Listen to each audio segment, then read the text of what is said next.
அப்போ ஜனநாயகத்தினுடைய அழகு என்ன? விமர்சனம் மட்டும்தான். ஒரு அசென்டும், டிசென்டும் இஸ் எ ஃபங்ஷனிங் டெமோக்ரஸியோடைய ஒரு மூலதனம்.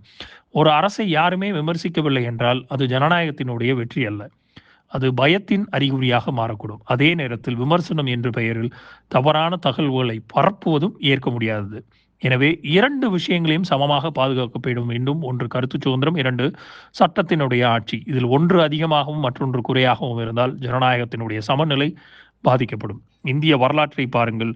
எந்த ஆட்சியாக இருந்தாலும் விமர்சனங்களை எதிர்கொண்டிருக்கிறது. ஆனால் விமர்சனங்களுக்கு பதில் கைது என்ற தோற்றம் உருவானால் அது அரசியல் ரீதியாகவும், ஜனநாயக ரீதியாகவும் பெரிய விவாதமாக மாறிவிடும்.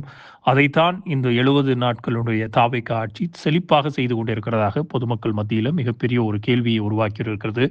எதிர்க்கட்சியினர் தொடர்ச்சியாக, அதுவும் பர்ட்டிகுலராக திமுகவினர் மேல, திமுகவுக்கு ஆதரவு கருத்துக்களை வெளியிடக்கூடியவர்கள் மேலேயும் தொடர்ச்சியாக கைதின் பின் கைதாக ஏற்பட்டுக் கொண்டிருக்கிறது. ஒட்டுமொத்தமாக இந்த ஆட்சியின் மேல ஒரு மிகப்பெரிய ஒரு கேள்வியையும், பெரிய ஒரு சந்தேகத்தையும் ஏற்படுத்தி இருக்கிறது. அதே மாதிரி ஒவ்வொரு நீதிமன்றத்திலும் இந்த கேஸ் ஒவ்வொன்றாக போகும்போது, இந்த எக்ஸசிவான ஒரு பவரை தாவேக்காவினுடைய அரசாங்கம் செய்கிறது.